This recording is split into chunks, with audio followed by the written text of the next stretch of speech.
Welcome to Old Game Plus, and today we're going to talk about the anniversary of this thing, the Nintendo 64, turning 20 years old. And the first console to have a controller made for aliens. Yes. Yeah, it's a very, very loved console by gamers, wasn't it? Yes. So it was released in 1996, sold 3 million copies, and it was the last cartridge-based system in a home console form. So, yeah, last one. And out of the 33 million consoles that sold, about 20 million of them got sold US. And considering, or North America, and considering the population there, that's a very, very high penetration for that console, isn't it? Very, very. Now, it also was the delivery mechanism for one of the most loved games of all time. Yeah, Super Mario 64, which was one of the first kind of 3D motion camera kind of games, and revolutionary because of it. And it's probably lucky because they moved to cartridge. Its competitors, PlayStation 1 and Saturn, went to CD. Yeah. And that caused a bit of a problem with a big developer. Yeah, well, cartridge system, one of the pros of it was that it would no load times, so it would read straight off the cartridge. But one of the problems with it was that you could only fit a maximum of 64 meg of game on it, which compared to a CD, which was 650 meg. Alienated some developers, such as famously Square and others like Konami. Yeah. Yes.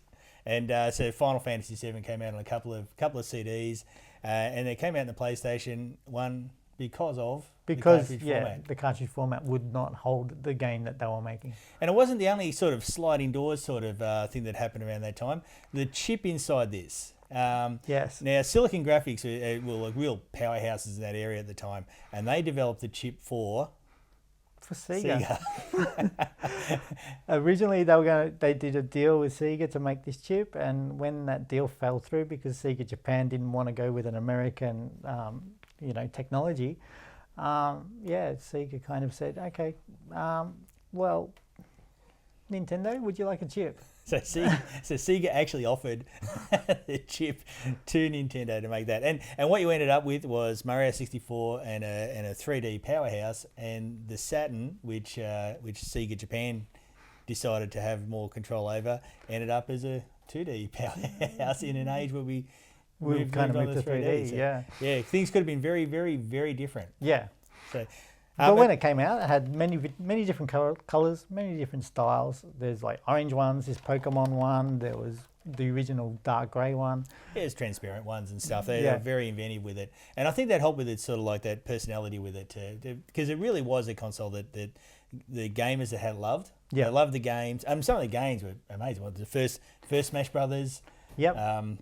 GoldenEye 64, Perfect Dark. The Banjo-Kazooie series. Conker, yeah, very un-Nintendo game. And very famously, Ocarina of Time and Majora's Mask, which people will argue about forever on which one was better.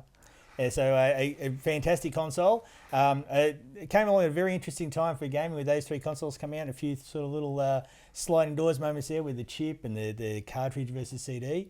Yep. But a very loved console for gamers. The N64.